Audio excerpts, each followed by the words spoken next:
আসিয়া একটি অসমাপ্ত জীবনের গল্পের নাম, যে নাম আজ কেবলই এক নির্মমতার প্রতীক, যে মুখ আজ শুধুই আর্তনাদ হয়ে ঘুরে বেড়ায় প্রতিটি বিবেকবান হৃদয়।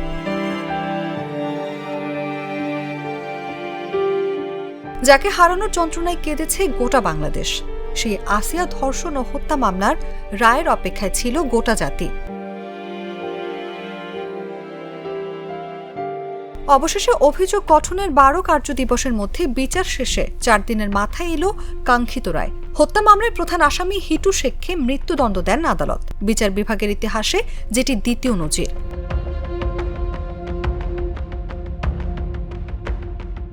শনিবারের রায়ের দিনে বিচারকের সামনে হাজির করা হয় 4 আসামিকে। এরপর রায় ঘোষণা শুরু করেন মাগুরার নারী ও শিশু নির্যাতন দমন ট্রাইব্যুনালের বিচারক এম জাহিদ হাসান।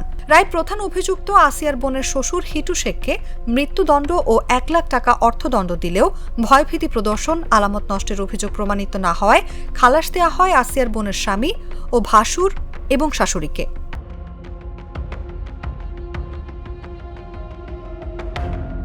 প্রধান অভিযুক্তের মৃত্যুদণ্ড হওয়ায় সন্তোষ প্রকাশ করেছেন রাষ্ট্রপতি। তবে 3 আসামি কেন খালাস পেল, রায় দেখে আপিলের সিদ্ধান্ত নিতে চান তারা। গত 6 মার্চ মাগুরা শহরের নিজ নান্দুয়ালি গ্রামে বোনের শ্বশুরবাড়িতে বেড়াতে গিয়ে ধর্ষণের শিকার হয় 8 বছরের শিশু আসিয়া। গুরুতর আহত অবস্থায় তাকে ঢাকার সম্মিলিত সামরিক হাসপাতালে ভর্তি করা হয়। 13 মার্চ চিকিৎসাধীন অবস্থায় মারা যায় সে।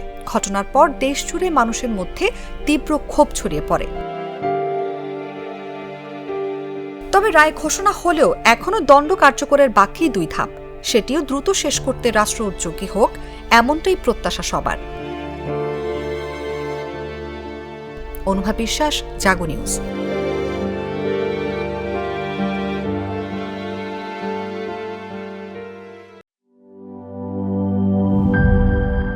বান্ডেল থাকলে প্রতি সেনমানিতে টাকা বাঁচবে।